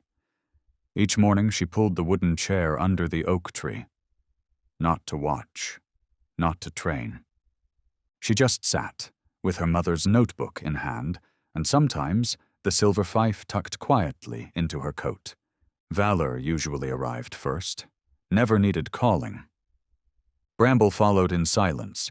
Reef still kept to a diagonal angle, but no longer eyed every move with suspicion as he once had. The newly arrived dogs, anxious, withdrawn, often unaware of their own names, slowly found a place in that shared space. Not because they were fitted into a new routine, but because they were allowed to carry their broken pieces, and weren't asked to be whole in order to be loved. A tiny dog named Finch was once found in an abandoned silo. For 3 weeks he didn't step out from behind the hedges. But then, one morning, just as Arya laid down her book, Finch crept forward, not because he was summoned, but because the silence had lasted long enough not to frighten him anymore. They began to exist. Each one. In their own way, not in unison, not by schedule, not as part of any lesson. Each evening, Sylvia continued documenting behavioral patterns, but now she included a new log. Nonverbal feedback, a place for describing changes that couldn't be charted. Day 143. Coyote lies 1.3 meters from the group, didn't respond to the fife. But for the first time, closed his eyes while Valor remained nearby. It wasn't sleep. It was a form of agreement. I don't need to hide right now. Ruth, though already well into her years, still sat on the porch every noon, pulling weeds from the backyard garden. Every time a dog lay near her feet, she didn't reach down to pet it. She simply nodded, as if speaking to herself. You've found peace here now. And then one day, when the breeze swept over the highlands carrying the last warmth of spring, something in the air shifted. Arya was sitting beside Valor, twirling the silver fife between her fingers, not yet playing. A young girl from a neighboring town had been brought to the sanctuary. She hadn't spoken to anyone for nearly 2 years since her father passed. In her hand was a piece of paper, its contents unknown to anyone. She didn't enter the yard. She only stood and watched. And then, without anyone prompting, Valor walked toward the fence. No growl, no bark, no attempt to make contact, just stood there. The girl sat down on the ground on the other side of the fence. No touch, no calling. 10 minutes, then 20. No one intervened. Arya played a short passage, just 3 notes, then put the fife away. The girl lifted her hand, drew 3 notes in the air, then folded the piece of paper and tucked it into her coat pocket. The next day, the girl came back, this time with a pencil. On another morning, a large dog named Scout arrived at the sanctuary. He had been transferred from a decommissioned K9 unit kennel, previously labeled uncooperative, aggressive, with heightened reflexes toward loud male voices. Arya did nothing when Scout arrived. She simply handed the silver fife to Sylvia and walked to the edge of the field, where new dogs often chose to sit alone. Sylvia was the one who played for Scout the first time. Scout didn't approach, but he didn't flee either. On the third day, Sylvia shared, "Today, when I stopped playing, he turned his head. Very slightly, but it was the first time." On the fifth day, Scout lay down, beside Arya. Not because he was healed, but because that place no longer felt like a place to fear. The story of Kinship Sanctuary began to spread, not through media, but through handwritten letters, blurry photographs, and voice memos of a dog's breathing as it finally slept soundly next to a stranger for the first time. No press conferences, no reporters.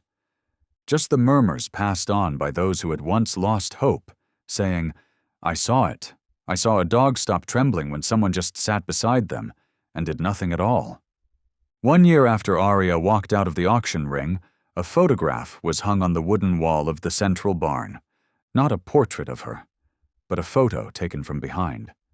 Of her sitting beneath the oak tree, Valor lying beside her, Bramble 1 breath away, Reef resting farther off, and a new, unnamed dog taking its first steps toward them. Below the photo, a single bold line. It's not the words that saved them. It's the waiting.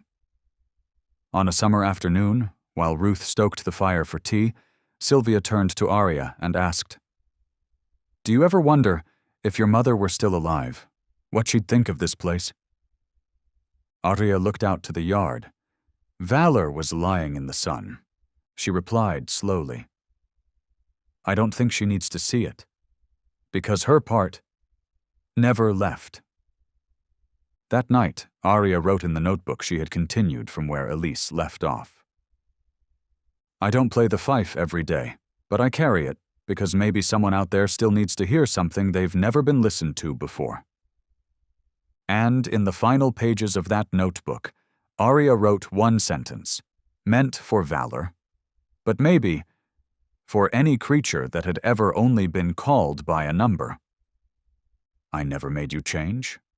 I just waited long enough to hear what you needed." And sometimes, an echo left from the past is the only sound that helps us find our way home.